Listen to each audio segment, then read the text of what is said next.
Attention! This makes absolutely no sense. Ladies and gentlemen, this is Zander's Facts.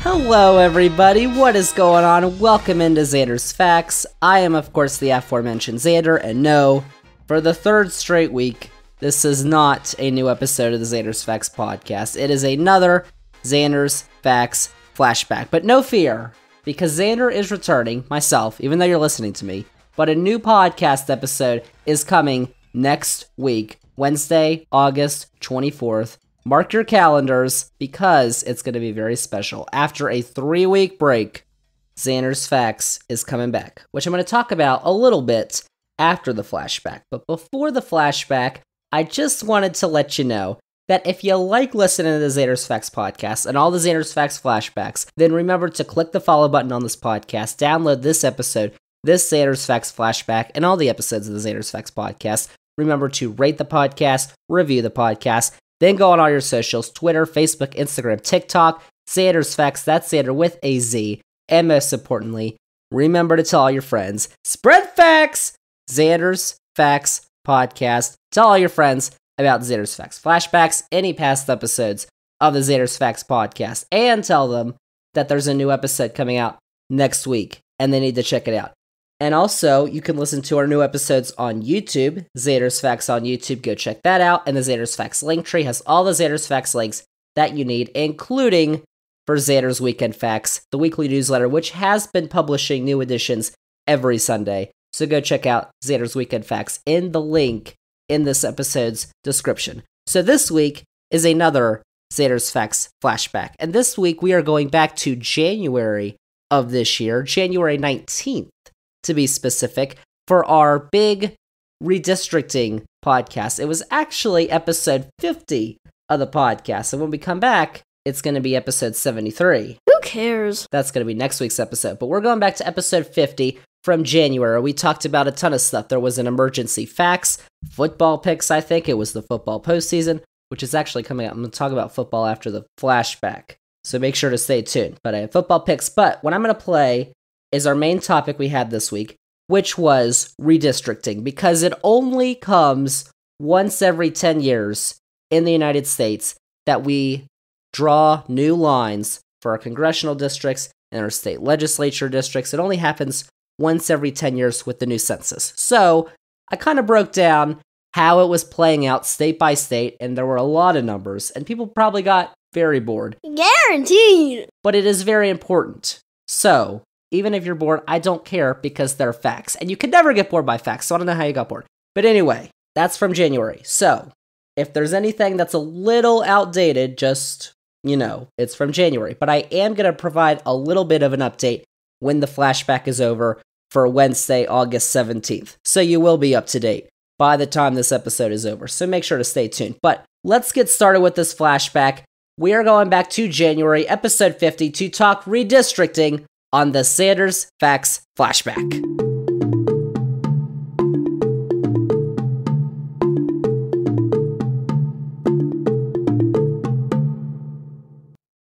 Zander's Facts.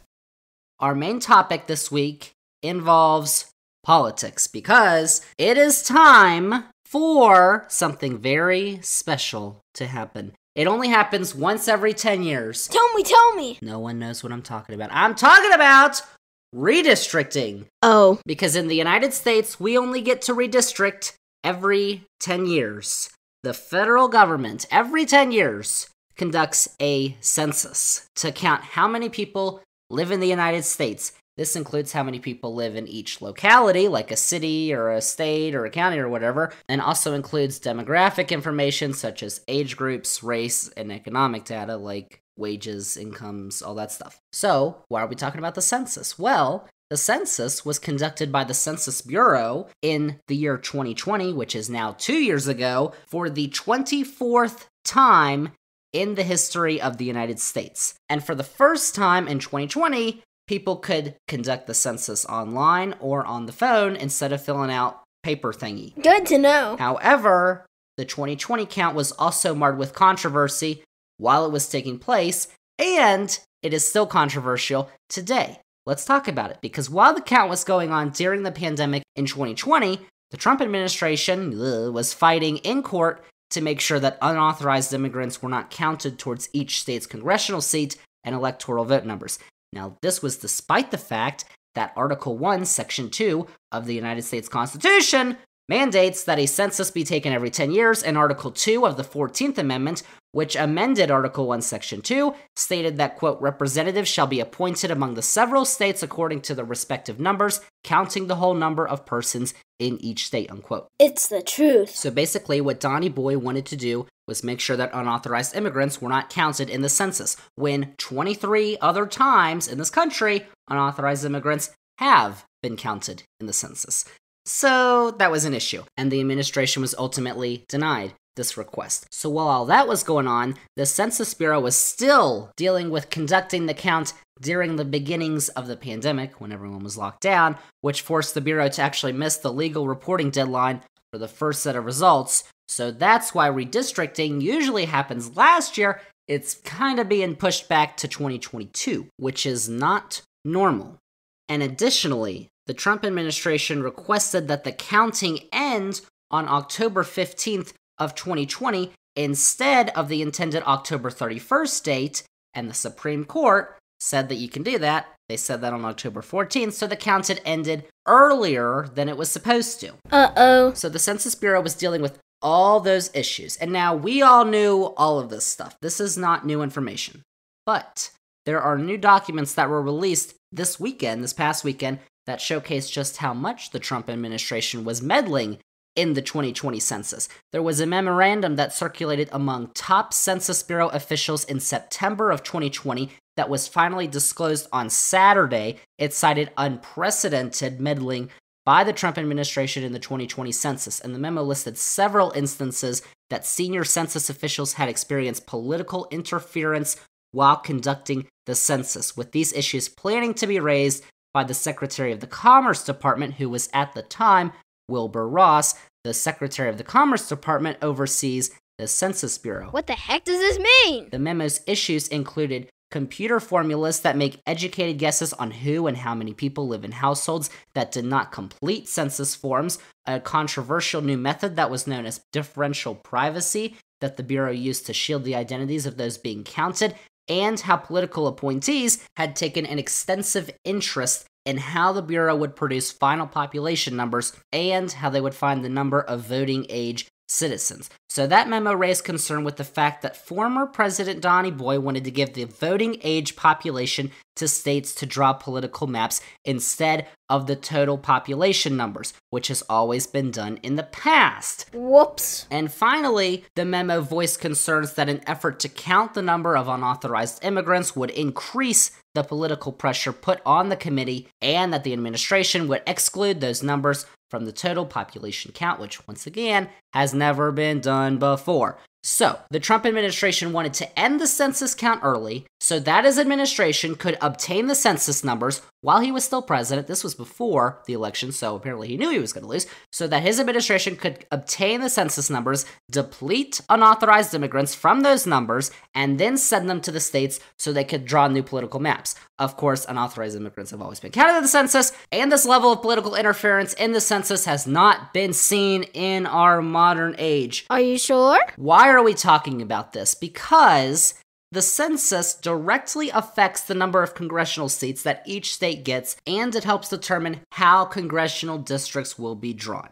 So that brings us to our main topic, which is redistricting, because every 10 years after the census comes out, all 50 states use the data from the census to draw new political districts for House of Representatives seats along with state legislature seats.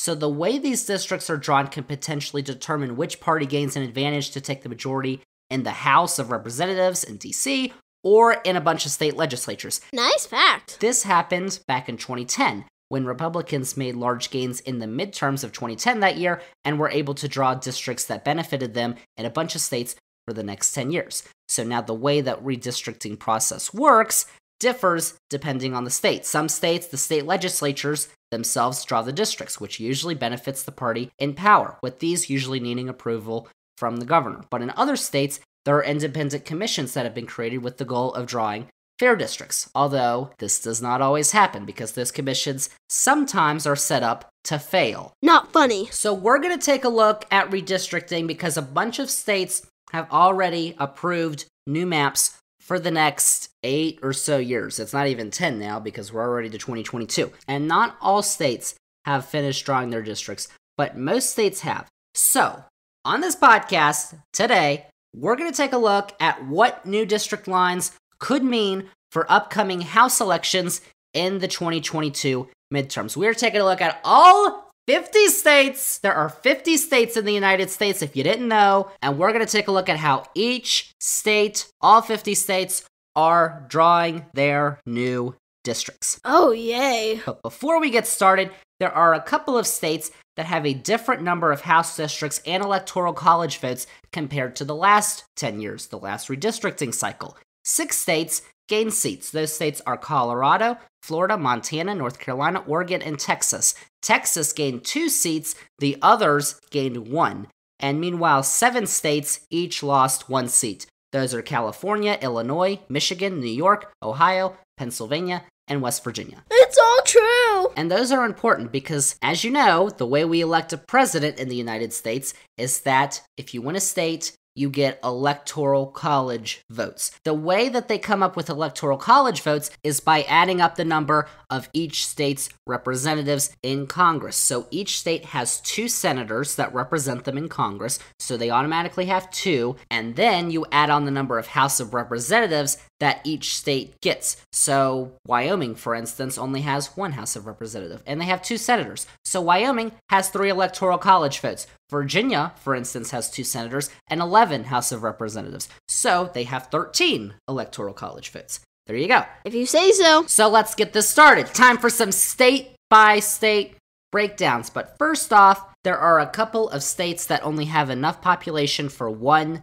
congressional district, and those states do not go through redistricting for the House of Representatives because their 1 representative represents the whole state, like Wyoming. The other states are Vermont, Delaware, North Dakota, South Dakota, and Alaska, including Wyoming. And Vermont and Delaware are blue states, so their representatives are usually Democrats, while the Dakotas, Wyoming, and Alaska are red states, so their representatives are usually Republicans. So, with that out of the way, let's start with some of the smaller states and work our way up, because once we get to the bigger ones, that's where more of the interesting stuff happens. So let's start with the 7 states that only have 2 congressional districts. There is Idaho, where both districts are solidly Republican. Last time, they stay there this time. West Virginia, which actually lost a seat, and both those districts are solidly Republican.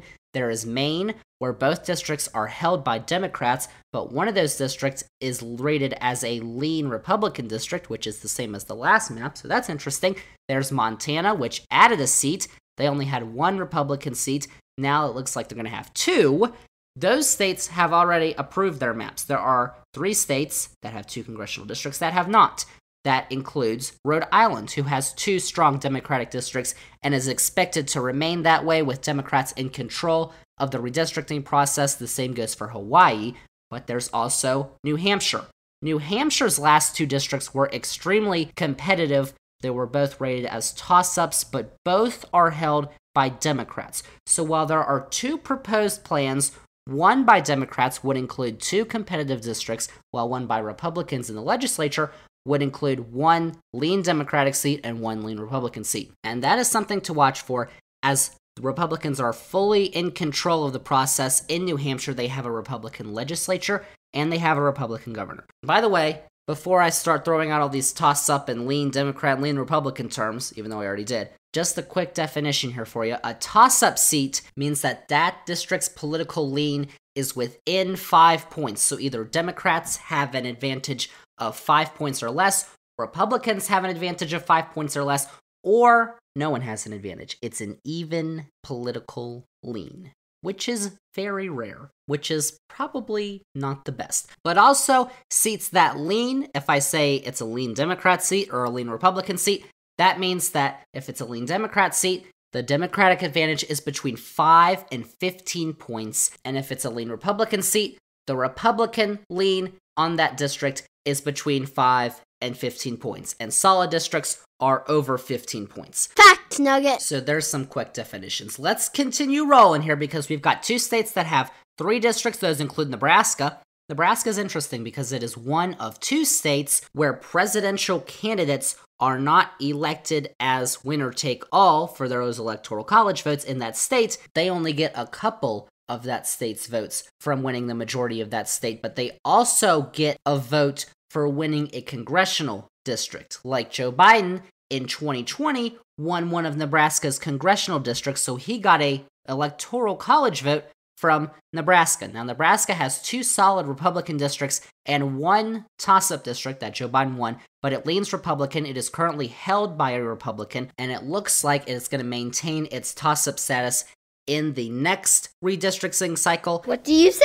And there's also New Mexico, which had 2 solid Democratic districts and 1 leaning Republican district previously, and now in the new maps, it has 1 lean Democratic district and 2 toss-ups, which lean Democratic. Both of those states have approved their maps. There are 6 states that have 4 districts, including Arkansas, which has 4 solid Republican seats, which is the same as it did previously. Utah, the same, 4 solid Republicans. Iowa, which now has 1 solid Republican, 1 lean Republican, and 2 toss-ups, with 1 currently held by a Republican, 1 currently held by a Democrat. And previously, there were 3 toss-ups in the state, and 1 solid Republican seat. And Iowa had a redistricting commission, so it was supposed to be nonpartisan. And then you get into Nevada, which has 1 lean Republican, 1 lean Democrat, and 2 toss-up seats that lean Democrat. So Arkansas, Utah, Iowa, and Nevada have all completed their maps. But Nevada's is currently being challenged in the courts,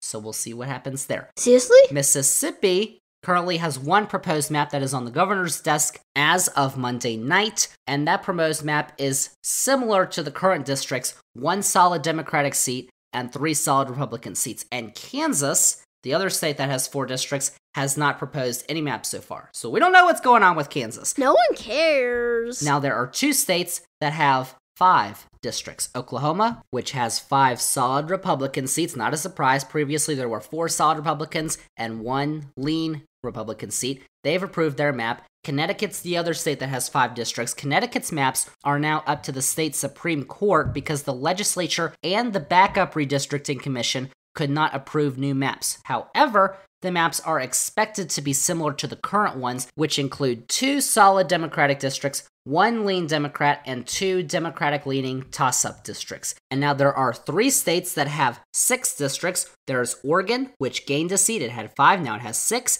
Their new map includes 2 solid Democratic seats, 2 lean Democrats, 1 toss-up that leans D, and 1 solid Republican seat. Previously, there were 2 solid Democratic seats, 2 toss-ups that lean D, and 1 solid Republican. So Oregon has now approved their congressional maps. Kentucky has 1 solid Democratic seat in Louisville, 1 lean Republican seat, and 4 solid Republican seats, and they have a map on the governor's desk, and it looks like it's going to be similar to what their current map is, while Louisiana has not proposed any maps. I didn't ask that. Just like Kansas. What's wrong with you, Louisiana? There are 2 states that have 7 districts as well. Alabama, which has 1 solid Democratic seat and 6 solid Republicans, same as it was previously. They have approved their map. South Carolina has not. Their old seats were 1 solid Democrat, 1 lean Republican, and 5 solid Republican seats. But Republicans in the legislature are trying to solidify that 1 lean Republican seat to a solid Republican seat. Ew. So those 2 states have 7 districts. 5 states have 8 districts, including Colorado, which added a seat. Their new map has 3 solid Democratic seats, 1 lean Democrat, 1 lean Republican, 2 solid Republican seats, and the new district, Colorado 8, is a toss-up.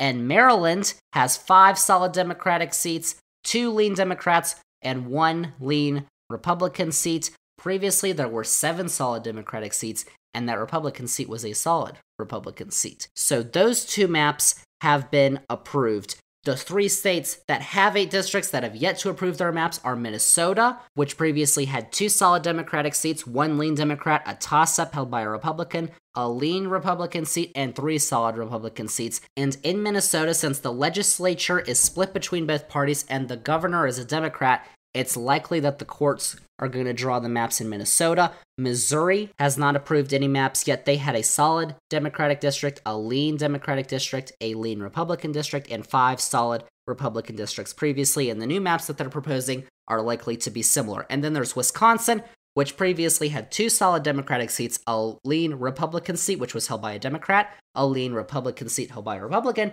and 4 solid Republican seats. And the state Supreme Court is going to draw those maps after the maps from the Republican legislature were vetoed by the Democratic governor, with the court saying when it was up to them, which it is now, that they are probably going to try and make as few changes as possible to the current maps. Why would you do this to me? So those 5 states have 8 districts. There are 4 states that have 9 districts, including Arizona, which was a toss-up state in the presidential election. They had an independent commission that approved 2 solid Democratic seats, 1 toss-up, which is held by a Democrat, 1 lean Republican, which is currently held by a Democrat, 1 lean Republican held by a Republican, and 4 solid Republican seats, adding 1 more lean Republican from the previous map and changing a lean Democrat seat to a toss-up in the new map. Indiana has 1 solid Democratic seat, 1 lean Democratic seat, and 7 solid Republican seats, and Massachusetts has 9 solid Democratic seats.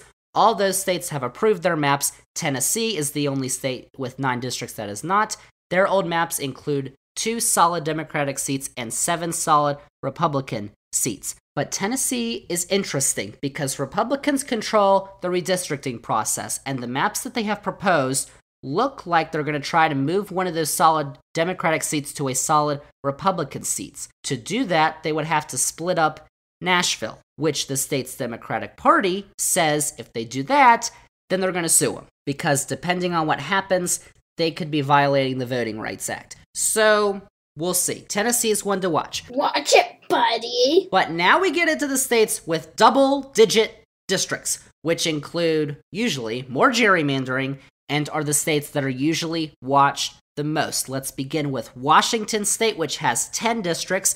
Those are 3 solid Democrats, 3 lean Democrats, 1 toss-up, which is held by a Democrat, 1 lean Republican, and 2 solid Republican seats. No maps have been approved in Washington State. Those were the previous maps, but the current proposal from a bipartisan commission looks like it's going to stay the same, with the exception of 1 of the lean Democrat seats moving over to a solid Democrat distinction. Virginia has 11 districts. Their new maps include 4 solid Democratic districts, 1 lean Democratic district, 1 toss-up that leans Democrat, 1 lean Republican district, which is currently held by a Democrat, 2 lean Republican districts, and 2 solid Republican districts. And these are the same distinctions that Virginia had last cycle. This cycle, there was a newly created bipartisan commission, which was approved by the state's voters. That ultimately failed because the Republicans and the Democrats on the commission could not agree to the maps, so it went to the Supreme Court, which then approved these new maps for Virginia. Too many facts. New Jersey has 12 districts. They have a bipartisan commission which approves 6 solid Democratic districts, 3 lean Democratic districts, 1 toss-up, which is currently held by a Democrat, 1 lean Republican seat, and 1 solid Republican seat. This map was just approved last week, but it is already being challenged by Republicans, so the New Jersey map might not be final yet. Michigan has 13 districts. They have an independent commission, but Michigan had 14 districts last cycle. They lost 1. That independent commission for Michigan approved 3 solid Democratic districts, 1 lean Democrat, 2 toss-ups, which are currently held by Democrats, 1 toss-up that's held by a Republican, 2 lean Republican seats, and 4 solid Republican seats, which is close to the same as what it was last cycle. There are 2 states that have 14 districts, and both of them are very important for the presidential race coming up in 2024. North Carolina, which added a seat, it now has 14. Republicans approved the new maps in North Carolina. They approved 3 solid Democratic districts, 1 toss-up that's held by Democrats, 2 lean Republican districts, and 8 solid Republican districts. However, Democrats have challenged the map in the courts, and it is now up to the state Supreme Court, which has a Democratic majority, and a couple of years ago actually threw out a similar Republican gerrymander. So, it's probable that this map is going to get drawn out, and we're going to get a new map in North Carolina. True that. Georgia is the other state that has 14 districts, and Georgia Republicans approved 4 solid Democratic districts, a toss-up held by a Democrat, and 9 solid Republican districts. That moves 1 lean Democratic seat to a solid Democrat and 1 toss-up seat to a solid Republican seat in Georgia. Both those states are going to be major battlegrounds in 2024, just like they were in 2020, and those states went their separate ways because North Carolina voted for Donnie Boy and Georgia voted for Joey Boy. But North Carolina especially is going to be one to watch for redistricting for the next little while. Oh boy! Ohio has 15 districts. They lost one from the last cycle. And there's been some news in Ohio recently because the state Supreme Court just tossed out the maps that were approved by Republicans in Ohio last week because the court said that the maps did not comply with the partisan fairness requirement, which is stated in the state's constitution. Basically, since Donnie Boy won about 55% of the vote in Ohio last time, Republicans should control around 55% of the state's representatives. But in the maps that were approved by the Ohio Republicans, that number was closer to like 75%. So Ohio is going to have some new districts drawn. The legislature gets another chance. They have to draw new districts within 30 days. If they cannot do that, there is a bipartisan redistricting commission that will draw the maps instead. The last maps had 3 solid Democratic districts, a toss-up held by a Democrat, 4 lean Republican districts, and 8 solid Republican districts in Ohio. It's true! There are 2 states that have 17 districts. Illinois, which was at 18, but they lost the seats to another at 17. They approved basically a Democratic gerrymander. It's got 8 solid Democratic seats, 5 lean Democratic seats, a toss-up held by a Democrat, and 3 solid Republican seats. Pennsylvania, which also lost the seat at 17, has not approved any maps, and the Republican legislature needs the approval of the Democratic governor to pass any maps, but apparently the Democrats and Republicans are working together in the legislature, so that's always good, bipartisanship. But the old maps in Pennsylvania featured 5 solid Democratic seats, a lean Democratic seat, a toss-up held by a Democrat, a toss-up held by a Republican, 2 lean Republican seats, and 7 solid Republican seats in Pennsylvania. Cool facts, bro. Jumping up from 17 to 26 because the state of New York, which also lost the seat, has 26 districts for the cycle. They have a bipartisan commission that needs to approve a map by January 25th. They already approved maps last year, but the legislature said no to those, so the commission gets another chance. But if these maps do not pass the legislature, then the Democratic-led supermajority in the legislature is going to draw the maps that need to be signed by the Democratic governor. And basically, what they're probably going to try to do is get as many Democratic seats as they can in New York. That's why they rejected the commission's maps. Duh. But the previous maps in New York had 15 solid Democratic seats, 2 lean Democratic seats, 2 toss-ups that were held by Democrats, a toss-up held by a Republican, 4 lean Republican seats, and 3 solid Republican seats. Florida gained a seat. They are now at 28 districts, but they have not passed any maps yet, but they have proposed some. Republicans control the process. They have the governorship and the legislature in Florida. The old maps had 5 solid Democratic seats, 3 leaning Democratic seats, 3 toss-ups that were held by Democrats, 2 toss-ups that were held by Republicans, 3 leaning Republican seats, and 11 solid Republican seats. And the maps that are proposed in the legislature right now most likely are going to remain similar to the old maps, barring some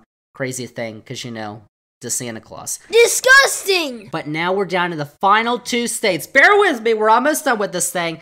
Texas has 38 districts. They gained 2 seats in the new cycle, and Republicans who controlled the process passed new district maps that have 12 strong Democratic seats, 1 leaning Democratic seat, a toss-up, 1 leaning Republican seat, and 23 strong Republican seats. And this is significantly less leaning and toss-up seats than the previous maps, which had 14 toss-ups or leaning districts. So, the United States Department of Justice filed a lawsuit in December that alleges that the maps violated the Voting Rights Act, so those maps might not go into place. They might, though, but they are currently in court. And finally, the final state, the largest state of the union, is California. California has 52 districts, even though they lost one. They were at 53, now they're at 52. They have an independent commission that approved 34 solid Democratic seats, 9 lean Democratic seats, 2 toss-ups, 3 leaning Republican seats, and 4 solid Republican seats. So there you go. That's all 50 states and where they're at with redistricting. Thanks goodness that's over. And you might be thinking right now, Zander, why do I care? Well, I'm going to explain why, because I just threw out a bunch of numbers to you, a bunch of small numbers, but all those numbers add up. So basically, out of the states that have approved their maps, not of the states that have proposals or haven't proposed anything, but the states that have proposed their maps so far, that includes the states that are in court, Nevada, North Carolina, and Texas. So far, there are 128 Democratic-leaning seats, there are 119 Republican-leaning seats, and there are 21 toss-up seats. And when we compare these new maps to the previous maps in the last cycle in these states, there are 7 more Democratic-leaning seats, there's only 1 more Republican-leaning seat, and there are 6 less toss-up seats. That's a lot of numbers. So as of now, Democrats appear to be gaining more ground so far. We're not over. But of course, after the 2010 redistricting cycle, that was when Republicans put in a bunch of gerrymandered maps across the country in the states that they controlled the redistricting process. So Democrats are working from behind, as the overall House map for the last 10 years leaned towards Republicans. Well, how is that happening? How are Democrats gaining ground? Well, that's because Democrats are starting to introduce gerrymandered maps of their own, and in states where they completely control the redistricting process, such as Illinois and possibly New York, they are introducing gerrymandered maps. Now, gerrymandering is not exactly a good thing, because the Brennan Center for Justice describes gerrymandering as deeply undemocratic. It is also defined as the practice of drawing the boundaries of electoral districts in a way that gives one political party an unfair advantage over its rivals, or that dilutes the voting power of members of ethnic or linguistic minority groups. That was a fact. It's also not exactly new, because this all started back in 1812 in Massachusetts, where Massachusetts governor, whose name was Elbridge Gerry, passed gerrymandered state senate districts in Massachusetts. So that's where you get gerrymandering from Elbridge Gerry. It's a fact. So back in 2010, when Republicans made huge gains in the midterms, they got control of a bunch of state legislatures across the country. And that means they got to draw a lot of new maps across the country, and what they did with that was they introduced a lot of gerrymandered maps so that they could win more seats, not just in 2010 and 2012, but later on, 2014, 2016, 2020. But now Democrats are starting to do it, and Democrats are saying that in order to counteract Republican gerrymanders in states like Texas, Georgia, North Carolina, Tennessee, other states, they have to act in the states that they control so they don't fall behind and let Republicans unfairly win control of the House. And before this current redistricting cycle began, it was actually expected that Republicans would add on to their gains of adding more House seats that lean toward Republicans, but this has not been the case, simply because in states that Republicans have already gerrymandered, there's little that they can do to extend those gerrymandered maps beyond their current reaches, which has halted a bunch of Republican gains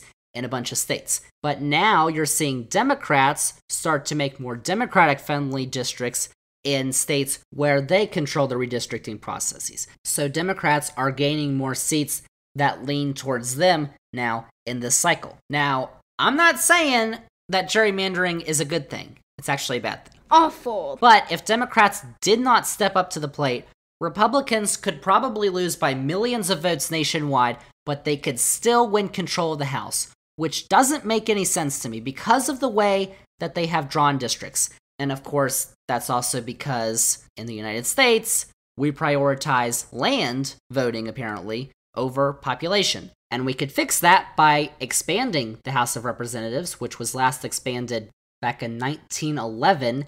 And ever since then, with the exception of Hawaii becoming a state, it has stayed at 435 members, when it should probably be expanded, because when you take a look at a bunch of other democracies, like in Europe, where they have usually an equal number of seats in their parliament to what we have in Congress, or more, like in the UK, in the House of Commons in the UK Parliament, they have 650 seats. The House of Lords has 775. But the United States Congress, the United States is a lot bigger than the United Kingdom, land-wise and population-wise. We have 435 districts in the House and 100 seats in the Senate.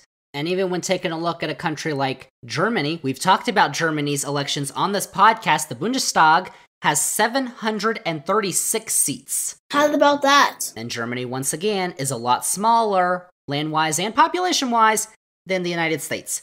So that kind of doesn't make sense to me how our Congress is so small for how big our country is. But we could talk about expanding Congress and the House another day. But it needs to happen. A sure thing. But when we get back on the topic of gerrymandering, the Supreme Court could ultimately stop gerrymandering in the US, and they have presented the opportunity to do so back in 2019 when the conservative majority basically ruled that partisan redistricting is a political question, it is not reviewable by federal courts, and it is a legislative issue, which is not what the Supreme Court has ruled in the past. But Democrats are trying to do something about it in the Congress, a legislative issue. They have a bill, which we have talked about on this podcast, the For the People Act, which has passed the House. It would end political gerrymandering. Of course, it passed the House, it's in the Senate. It needs 60 votes to pass the Senate unless the filibuster is altered or removed. And there are some people who don't want to do that. So, we got a problem. But I don't want to get into that. Get that out of here. So that's the whole deal with gerrymandering. So, overall, it is still determined, TBD, basically, which party is going to come out with an edge for the 2022 midterms and for the rest of the decade, because there's several key states that are still awaiting their final maps. And a couple of the states that we should probably still be watching for that could flip seats include Pennsylvania, Florida, New York, Wisconsin, and Ohio. All those seats still need to approve their maps because Ohio's was rejected, and Texas and North Carolina have their maps going through the courts at the moment right now, so those could potentially change as well. So, there you have it. It is Zander's redistricting update for the 2020 cycle. Even though we're in 2022, it is very exciting stuff. I know everyone was very intrigued listening to all those state numbers. America! And we didn't even talk about the state legislature districts, which would have taken days. And we're not going to do that on this podcast. So there you go. Redistricting is very important for the upcoming elections in 2022 for the House, your state legislature elections that are probably coming up soon, and until the next census is done in 2030. Zander's Facts. And there you have it. That is this week's Zander's Facts Flashback. And I did, as I mentioned previously, I did just want to update a little bit on where redistricting stands right now, because we're basically done. We've had primaries, states are having primaries right now, and the midterms are less than 3 months away in November. And by the way, that's just the beginning of our Zander's Facts midterm coverage, because we are going to be going all in on the midterms this fall in our brand new episodes, which begin next week. But the little update that I did want to share is basically where things stand right now for the two parties. So according to the Brennan Center for Justice, they've got solid Trump districts, solid Biden districts, and competitive Trump and Biden districts. So out of the 435 House seats, because the House of Representatives in Congress is the one that gets redistricted. The Senate does not, because each state gets 2 senators. So for the House, Big fact incoming. according to the Brennan Center for Justice, as of this month, August, there are 178 solid Trump districts. A solid Trump district, or a solid Biden district, a solid district is where the margin of victory and the two-party vote share is 9 points or more, on average. And then competitive districts are districts where the average margin of victory in the two-party vote share is 8 points or less. So, not exactly, but if the average margin of victory for a party is double digits, then it's going to be a solid red or blue Trump or Biden district. If it's less, if it's 8 points or less, then it's going to be a competitive district. Good to know. That's what they rated at. So they have 178 solid Trump or Republican districts. For solid Biden districts, they have 197. Now that is more. But they have 30 competitive Biden districts, 30 competitive Trump districts. 30 plus 30 plus 197 plus 178 is our grand total, 435. Cool facts, bro. So according to the Brennan Center for Justice, according to the data which they got from the voting and election science team at Harvard, there are an equal number of competitive Trump and Biden districts, and there are more solid Biden districts. I said in the flashback that in 2010, the Republicans owned the gerrymandering and the redistricting, which is not good. Gerrymandering should be illegal. It's bad. But the Democrats said, you know what? If they're going to gerrymander, let's gerrymander too, in a bunch of states, including Illinois. So in more states, the Democrats gerrymandered, which is not good, but they got more seats. So the balance, according to this, is pretty even. Basically, what Democrats have to do is hold their solid seats and basically hold almost of the competitive Biden seats that are on average 8 points or less, which they have right now, but that's a very slim margin. And in November, can they hold all those seats is going to be the big question. And I didn't really dive deep into this on last week's edition of Zander's Weekend Facts, which you should go read, but I did mention House seats a little bit, because there were a couple special elections, which I did mention in my big article. So you should go check that out, Zander's Weekend Facts and Zander's Facts. So there you have it, that's the Zander's Facts flashback for this week, Wednesday, August 17th. Thank you all for listening, and remember, if you liked all the facts that were on this week's flashback, remember to follow this podcast, download this episode, the Zander's Facts Flashback, rate and review the podcast, then go on all your socials, Twitter, Facebook, Instagram, TikTok, Zander's Facts, that's Zander with a Z, and most importantly, remember to tell all your friends, spread the facts! Zander's Facts Podcast, tell all your friends, and then go watch on YouTube, and then go read Zander's Weekend Facts, and check out the Zander's Facts link tree for all the links that you need for Zander's Facts. So that's the Zander's Facts Flashback. Next week, as I mentioned, I will be back in the flesh, live. You will be hearing my voice, as you are now, but it's going to be a full new episode. Episode 73 is coming next week, Wednesday, August 24th, and we have got a ton to talk about, because there has been a lot that has happened since the last Zander's Facts podcast, episode 72, including part of what we talked about on episode 72, soccer. I don't know if you watched Chelsea and Tottenham on Sunday, but they kind of went at it. And we might talk about that. Also, I don't know if you know this, but Donnie Boy got his house raided. And Nancy Pelosi, the Speaker of the House, went to Taiwan. A ton of stuff has happened. We're probably going to talk about a ton of stuff on episode 73 of the podcast. And then after that, the next 2 weeks, the end of August, the beginning of September, you know what we're talking about. We are doing our Zander's Facts 2022-2023 football season preview, because it is August. And over the summer, I was like, why are they talking about football? I don't care. But I am starting to care a little bit now. So we are going to have our previews in a couple of weeks at the end of this month and the beginning of September. So make sure to check those out. It is going to be a fact-filled fall. Nice. On the Zander's Facts podcast. But that is it. That is a wrap on this week's Zander's Facts Flashback. Thank you all for listening, and we'll see y'all with a brand new edition of the Zander's Facts podcast next week.